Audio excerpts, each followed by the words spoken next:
Today we're going to cover Chapter 15 titled, Would You Operate on Yourself? And this chapter is really aimed at providing information to those do-it-yourselfers out there. A lot of our chapters will talk about retirees and soon-to-be retirees that have advisors or brokers they work with, but this chapter is specifically aimed at providing do-it-yourselfers information. And we start it, if you look in the first page of the chapter, we're going to start with a nice graphic, and it shows a surgeon operating on someone. And we ask you, would you operate on yourself? Probably not. Even if you're a world-class surgeon, you'd probably go and find the best surgeon who could operate on you because you have a better chance of survival. And you'd probably, if you had a health problem, you'd probably go to a doctor and you'd want the doctor to perform a thorough examination of your health to find out what was good and what was bad. You'd probably want to ask a lot of questions and ask you a lot of questions. You probably want to find out what's going to happen throughout the process. You want to do a great deal of research and planning. You want to consult with other doctors and professionals to make sure the information and recommendations you were getting was right.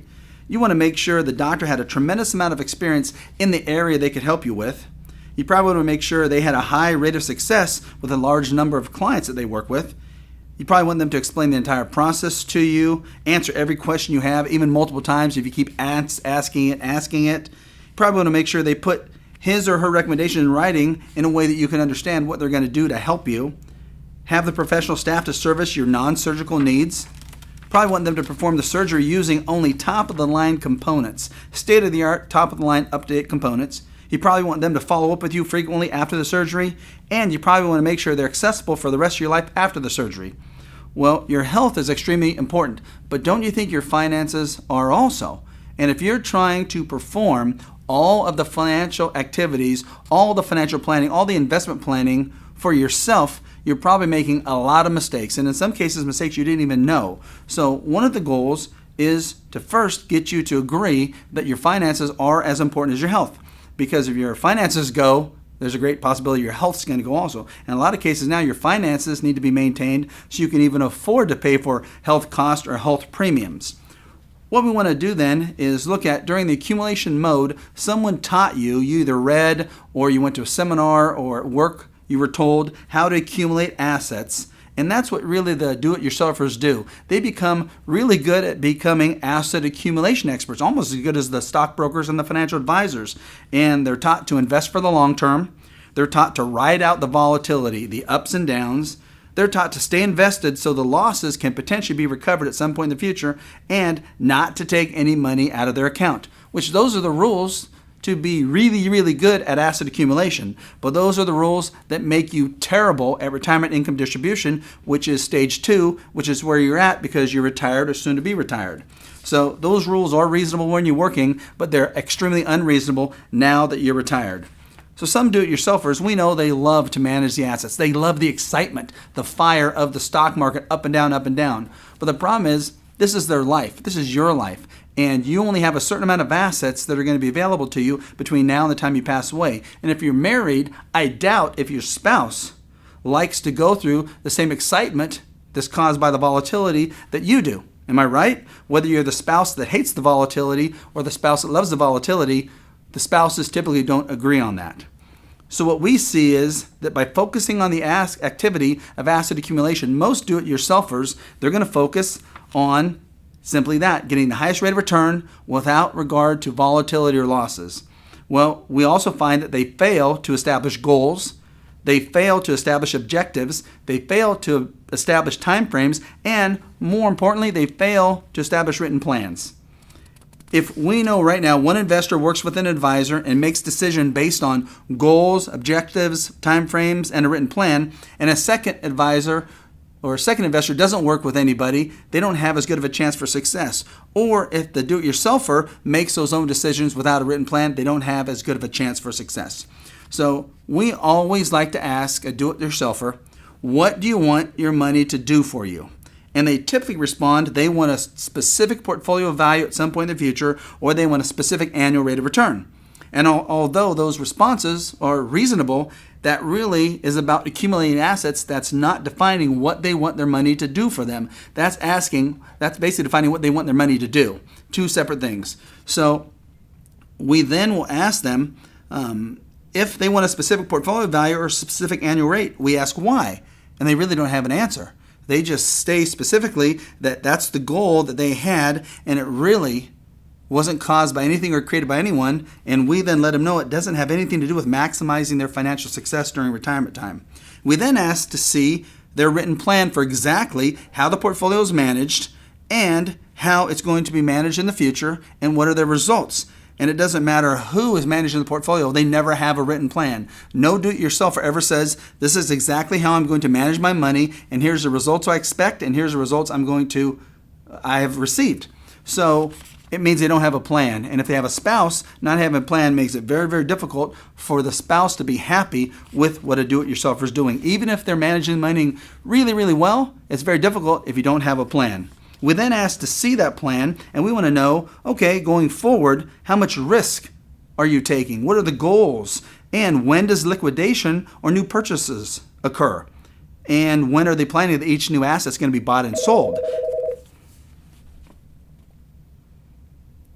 And when are they planning to sell each asset, and when are they planning to buy new assets? Typically, they can't answer these questions. They don't have a plan. We then ask the spouse who isn't managing the assets fully We then ask the spouse who's not managing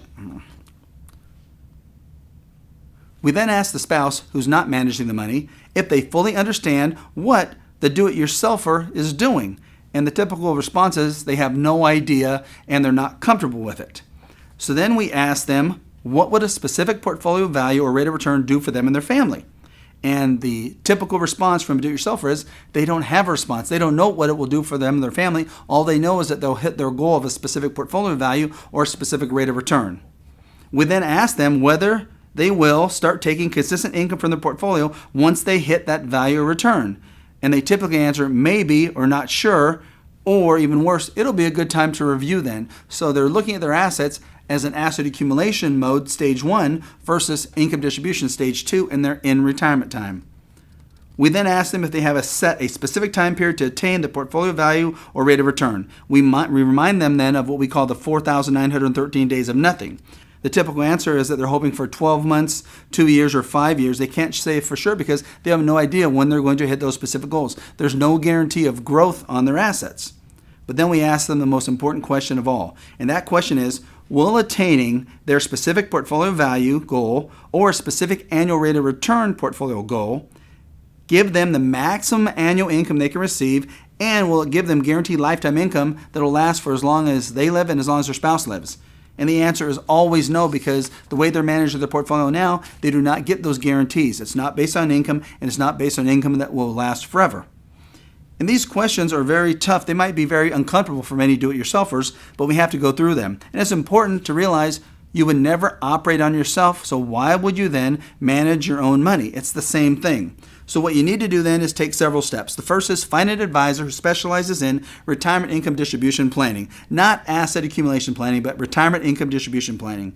Then make sure that advisor is extremely knowledgeable in fixed annuities, fixed indexed annuities, income riders, guaranteed minimum withdrawal benefits, single and joint guaranteed lifetime income, as well as market-linked or indexed CDs, and also portfolio strategies that minimize the risk or minimize the downside. You want to make sure the advisor is knowledgeable about required minimum distributions, RMDs of your IRAs. Make sure the advisor is knowledgeable in planning for the transfer of your assets to beneficiaries on the most tax favorable basis. Make sure you find an advisor whom you like and you trust, someone you believe. Make sure you verify the advisor understands all the topics we discuss in the book. They have to understand everything we talk about in the book. Provide the advisor all the information about your assets, debts, income sources, income needs, beneficiaries, and your goals and your dreams that they can discuss with you. And then make sure that advisor creates a written plan for you that provides the maximum amount of income guaranteed for as long as you and your spouse lives. Have the advisor create a written plan for you that estimates your income taxes based on the amount of income you're going to be taking out. Have the advisor create a written plan that estimates how much money you're going to leave to your beneficiaries. And have your advisor provide a full written disclosure on your plan, including the advantages, the disadvantages, the fees, the surrender charges, access, financial product specifics, and liquidity. And we also want that advisor to provide you a detailed step-by-step plan, a step-by-step version of your plan, so you understand what they're going to do for you today, what they're going to do. We also want you to have that advisor provide a detailed, written, step-by-step version of your plan so you'll understand what you're going to do today, so you can remember 3 years from now what you did and why you did it, and you'll still remember it 10 years from now. Your CPA, your family members can also understand what you did and why you did it. And you also want to make sure you meet with that advisor at least once a year to review your plan. So even if you're a do-it-yourselfer, you can now have the tools to move forward to establish a written, comprehensive retirement income plan that focuses you on stage 2 of retirement income planning, which is maximize your income for as long as you live and maximize your income for as long as your spouse lives if you're married.